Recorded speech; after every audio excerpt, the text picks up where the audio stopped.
Ya, bismillahirrahmanirrahim. Assalamualaikum warahmatullahi wabarakatuh.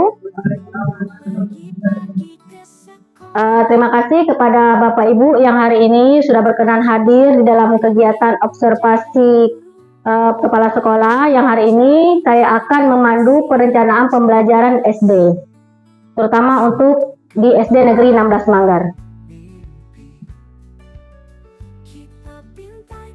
Adapun tujuan dari observasi yang akan saya lakukan ini yaitu upaya memandu pertemuan, perencanaan program dan anggaran sekolah berbasis data untuk peningkatan kualitas pembelajaran. Tujuannya yang pertama itu menyegarkan kembali pemahaman tentang pentingnya perencanaan pembelajaran.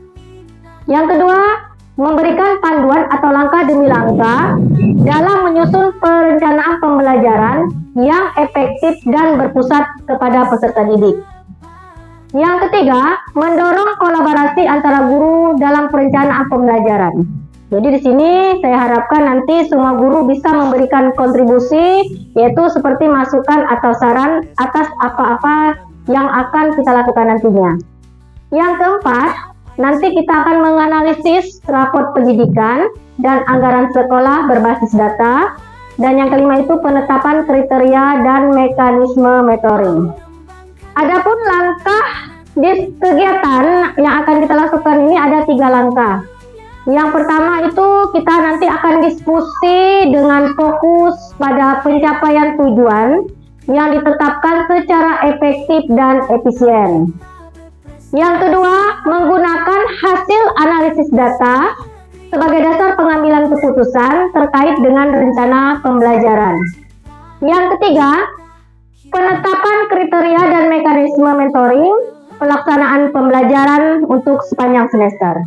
Nah, Bapak Ibu, untuk kegiatan diskusi ini nanti kita akan mendiskusikan bagaimana rencana pembelajaran untuk semester depan. Untuk semester depan ini adalah rencana pembelajaran pada tahun ajaran 2025 dan 2026. Kira-kira Bapak Ibu, untuk diskusi rencana pembelajaran untuk tahun depan ini, bagaimana cara kita untuk agar fokus, bagaimana cara meningkatkan kualitas pembelajaran dan mencapai tujuan pembelajaran. Kira-kira untuk rencana pembelajaran atau modul ajar yang akan Bapak Ibu buat pada tahun ajaran depan, itu kira-kira model pembelajaran apa yang cocok untuk anak-anak yang sekarang mungkin sedang panas-panasnya yang disosialisasikan oleh kementerian. Kira-kira yang cocok apa? Model pembelajaran apa? Ya, Oke, mungkin nanti kita sama-sama ya. Itu Bapak Ibu sepakat kita melaksanakan itu model deep learning. Kira-kira dalam deep learning itu kan deep learning itu merupakan salah satu aktivitas pembelajaran yang interaktif. Kita tahu bahwa pembelajaran tersebut itu terdiri dari 3 langkah atau 3 item. Yang pertama itu apa? Yang ada itu tadi joyful, ya meaningful. Oke. Mungkin Bapak Ibu untuk penjelasan tentang yang ketiga hal tersebut dalam model pembelajaran deep learning, Bapak Ibu mungkin sudah mengerti, sudah mengetahui apa saja langkah-langkah pembelajaran yang akan diajarkan kepada siswa di kelas tentang langkah-langkah pembelajaran deep learning atau model pembelajaran deep learning tersebut. Sekarang saya minta pendapat Bapak Ibu untuk memberikan pendapat atau saran terhadap pembelajaran yang akan dilaksanakan. Gimana langkah-langkah pembelajaran yang terhubung dengan pembelajaran deep learning? Kira-kira pendapat atau saran terhadap pembelajaran yang akan dilaksanakan? Ada yang tahu? Ada yang memberikan masukan? Pembelajaran yang akan dilaksanakan itu apa langkah-langkahnya gitu? Yang mengacu kepada 3 tadi, meaningful, joyful, dan mindful. Ya, dari kegiatan mungkin kita mengacu kepada ya kegiatan pendahuluan, ya pendahuluan jangan lupa dalam pendahuluan itu apa langkah-langkahnya? ya tetap persepsi, terus ya pertanyaan pemantik, terus menggali pertanyaan pemantik itu untuk apa? Ya pintar untuk mencari pengetahuan awal peserta didik. Ya kemudian di situ terjadilah apa? Pembiasaan 7 kebiasaan anak Indonesia hebat, serta kita bisa menyebutkan apa di situ pada kegiatan awal tujuan pembelajaran dan juga bisa memasukkan materi atau menyebutkan materi pembelajaran yang akan disampaikan. Dan di kegiatan intinya, apakah kegiatan meaningful dan joyful itu bisa dimasukkan di kegiatan awal? Bisa ya. Kita tahu bahwa mindful itu ya untuk menggali pemahaman siswa dalam kehidupan sehari-hari sehingga mereka itu nanti lebih fokus dalam mengikuti kegiatan pembelajaran. Kemudian kita jadikan kegiatan pembelajaran tersebut menjadi menyenangkan bagi peserta didik sehingga anak-anak itu akan termotivasi ketika mengikuti kegiatan pembelajaran di kelas. Nah, bagaimana cara guru mengembangkan kompetensi terhadap model atau pembelajaran tersebut? Cara kita mengembangkan kompetensi Bapak Ibu gimana caranya? Belajarnya gimana? Ya sharing dengan teman sejawat, kemudian bisa belajarnya lewat apa? Komunitas belajar sekolah atau komunitas belajar gugus atau komunitas belajar kabupaten. Selanjutnya bisa dengan ya di PMM bisa, kemudian ya mengikuti kegiatan seminar atau pelatihan ya. Jadi banyak cara sekarang baik secara online, daring ataupun secara offline kita bisa belajar. Kita sharing aja juga kita bisa belajar. Jadi Bapak Ibu tidak ada banyak jalan menuju Roma seperti kata pepatah. Tidak ada akar kata rotan menjadi gitu kan. Nah, Bapak Ibu, jadi untuk kegiatan diskusi kita ini kita telah fokus utama kita itu yang mengacu kepada tujuan kita tadi apa? Untuk menetapkan hal apa saja dalam perencanaan pembelajaran yang akan kita lakukan pada tahun pelajaran tahun depan. Kira-kira dari fokus diskusi tersebut yang kita ajukan tadi mungkin ada yang bisa memberikan kesimpulan atau kesimpulan dari atas apa-apa yang sudah disampaikan dari awal tadi. Ya kesimpulan dari yang kita sampaikan tadi. Pertama tadi kita yang menggunakan udah pembelajaran learning, kemudian bisa diaplikasikan dalam modul ajar lebih meningkatkan kualitas pembelajaran dalam kelas. Ya. Jadi dengan memperhatikan 3 poin tadi ya. Joyful, meaningful, dan mindful. Ya. Jadi, jadi untuk lebih memahami yang di model pembelajaran di learning tadi dia sudah sekarang, ya kan? Pertanyaan teman sejawat, dia terus di PNM, ini jadi seminar.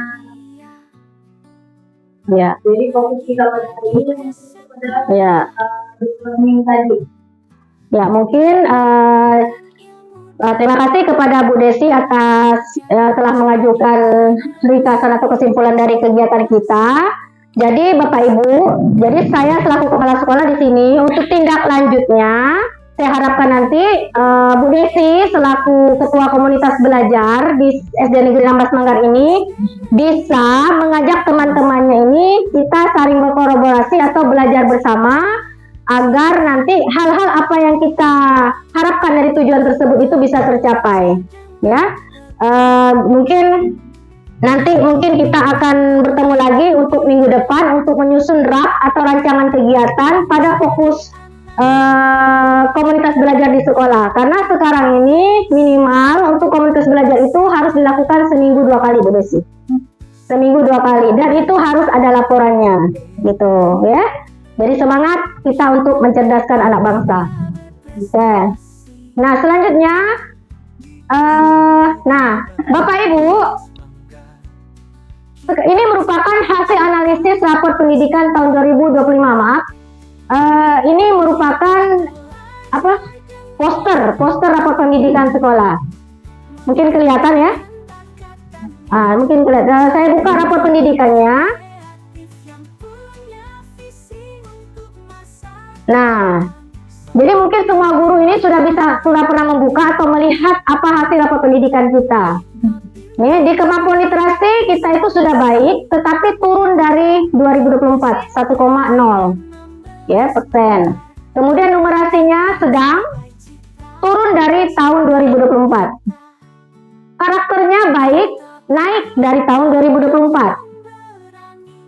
Kemudian iklim keamanan satuan pendidikan baik, capaiannya naik 5,18 dari tahun 2024. Iklim kebenikaannya baik, naik dari tahun 2024, dan kualitas pembelajarannya sedang, naik dari tahun 2024.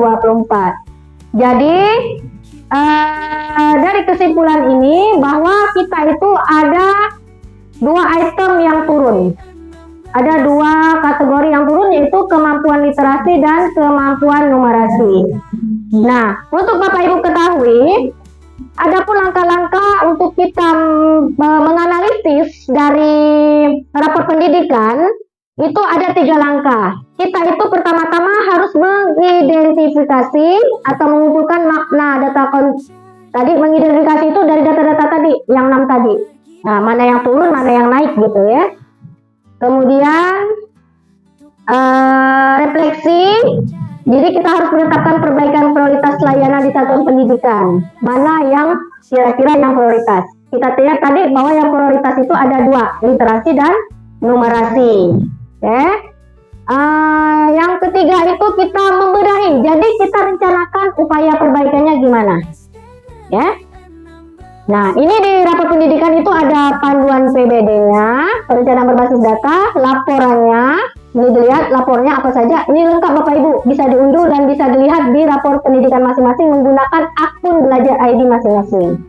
Ya, di sini jelas mana yang turun. Ini rinciannya bisa dilihat. Kemudian ada rekomnya. Kemudian ada rekom keseluruhan, rekom yang menjadi prioritas yang utama. Kemudian ada lembar kerja RKT. Nah, di lembar kerja RKT inilah tugas bendahara dan kepala sekolah serta tugas kita bersama untuk menyusun anggaran. Di sini yang prioritas tadi, yang prioritas kan ada di kolom nomor 2.2. Nah, ini prioritasnya. Ini ya, kita ambil nanti. Nah, dari situ Bapak Ibu nanti kita lihat mana kira-kira yang perlu anggaran dan yang tidak perlu anggaran. Kayak misalnya pelatihan, misalnya kan untuk numerasi biasanya anak-anak numerasi misalnya membeli alat peraga, ya.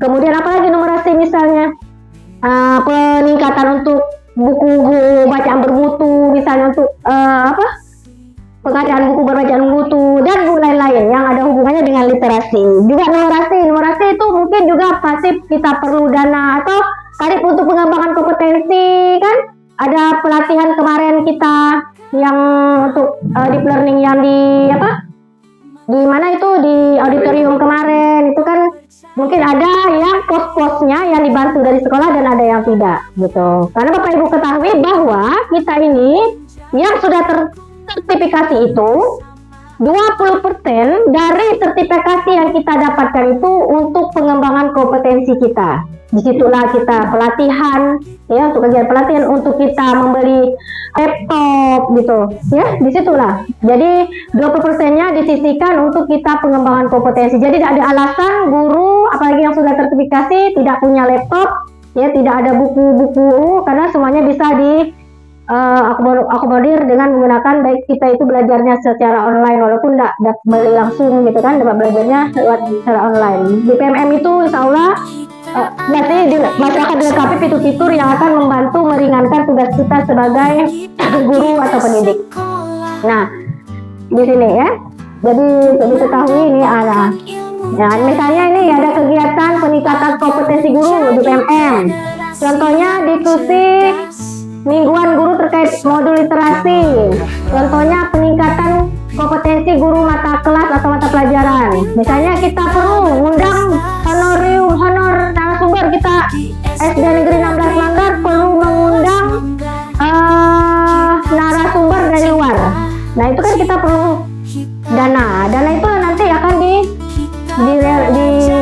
dituangkan ke sini, mana yang perlu dana, mana yang tidak. Ini adalah bulan anggarannya berapa, jumlahnya. Nah ini tidak sama, bukan tahun kemarin tidak seperti ini bentuknya, ya. Ini ada perubahan.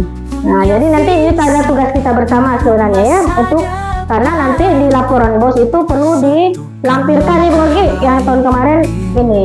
Jadi apa-apa yang sudah dituangkan di sini diharapkan nanti dimasukkan ke dalam rencana anggaran sekolah, terutama untuk bos. Jadi ya, untuk pertama kita lebih meningkatkan tadi ke literasi dan numerasi.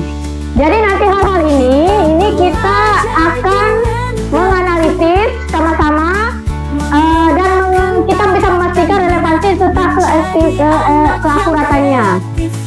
Keakuratannya mungkin memang ini datanya sudah akurat, sudah langsung dari kementerian ya. Dan juga ini Bapak Ibu bisa mengkomunikasikannya ke pemangku kepentingan masing-masing. Boleh ke paguyuban kelas ya. Kita komunikasikan karena tidak ada rahasia. Jadi ini harus dipublikasikan.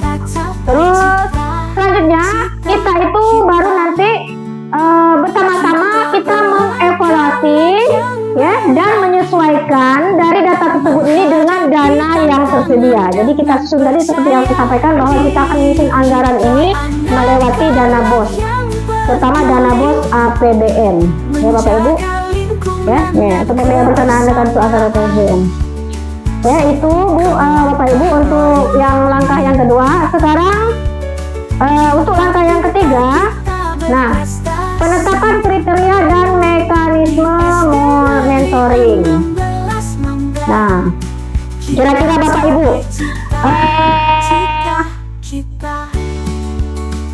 nah sekarang kita diskusikan bagaimana cara kita memonitor pelaksanaan rencana pembelajaran sepanjang semester. Kriterianya apa saja dan bagaimana cara agar efektif. Gimana? Pelaksanaan pembelajaran ini yang kita lebih fokusnya itu kemarin kita apa sama-sama untuk observasi membuat apa? Modul ajar ya. Kita diskusi bagaimana.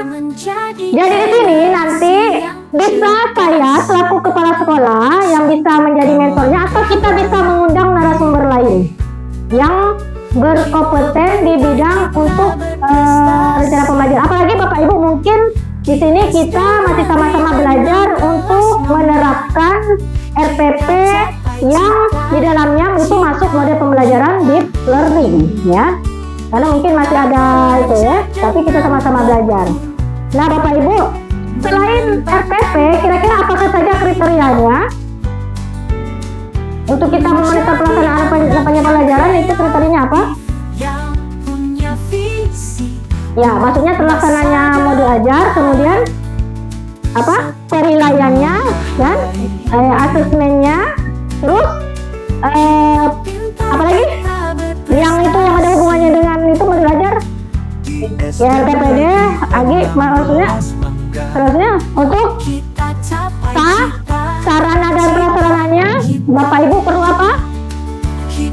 Modul ajar, laptop, buku dan lain sebagainya. Nah, ya.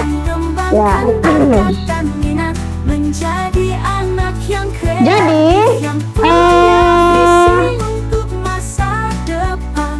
seperti untuk pelaksanaan RPP ini kita itu diharapkan nanti bisa dengan kita menyusun modul ajar, nanti apalagi kita akan melaksanakan, Bapak Ibu akan melaksanakan kegiatan observasi di kelas, pasti tujuan utamanya itu adalah agar bisa tercapai apa? Tujuan pembelajaran, dan anak-anak juga nanti diharapkan agar memahami dan aktif dalam proses pembelajaran di kelasnya masing-masing ya. Jadi Bapak Ibu seefektif mungkin melaksanakan kegiatan pembelajaran tersebut agar tujuan pembelajaran yang telah Bapak Ibu buat, yang telah Bapak Ibu rencanakan di awal-awal kita membuat modul ajar tersebut bisa tercapai dan terlaksana dengan sebaik-baik mungkin. Pintar kita berprestasi di SD Negeri 16. Nah, guru mengusulkan tutorial spesifik.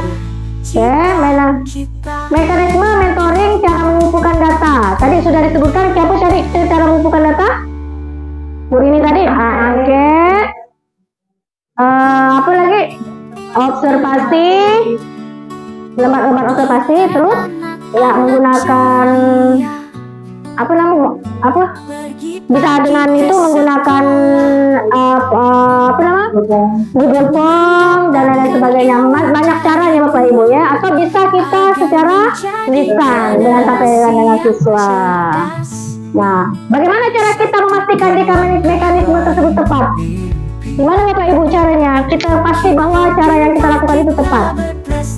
Kita lihat nanti dari hasilnya akan kita capai. Mudah-mudahan ya rencana-rencana tadi tentang kegiatan kita menetapkan kriteria dan mekanisme mentoring ataupun model pembelajaran di planning tadi itu akan tercapai dengan baik.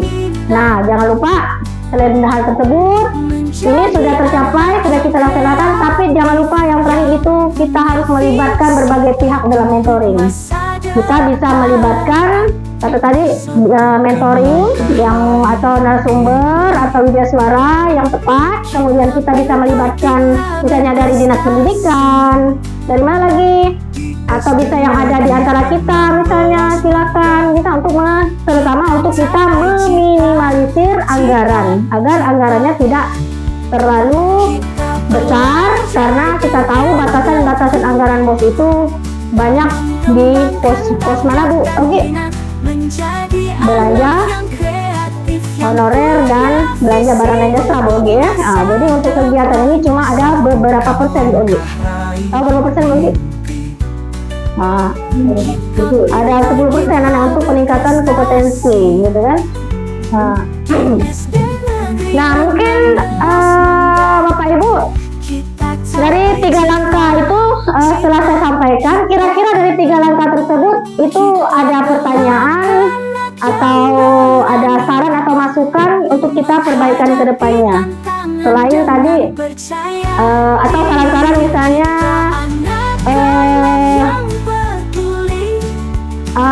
saran-saran apa saja yang akan kita lakukan untuk kegiatan ini biar berjalan dengan baik. Kita pintar, kita berprestasi di SD Negeri 16 Manggar.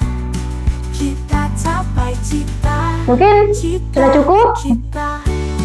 Bu ini ada masukan atau ada itu? Mungkin nanti kita karena ini baru berjalan, mungkin Bapak Ibu kita juga masih dalam proses nanti mungkin saran atau masukan itu akan berlanjut ketika kita telah melaksanakannya. Betul Bapak Ibu? Ya, mungkin sekarang ini mungkin Bapak Ibu bingung ya, dan sama-sama di sini kita belajar ya. Mudah-mudahan rencana kita untuk kedepannya apa yang kita harapkan nanti dalam pembuatan modul ajar yang sebaik-baiknya yang sesuai dengan kurikulum sekarang itu dapat berjalan dengan baik. Mudah-mudahan kita doakan kurikulum kita ini masih terus berlanjut ya, dan juga tidak ada perubahan, karena dengan ada perubahan lain nanti akan mungkin kita akan harus lebih banyak belajar lagi.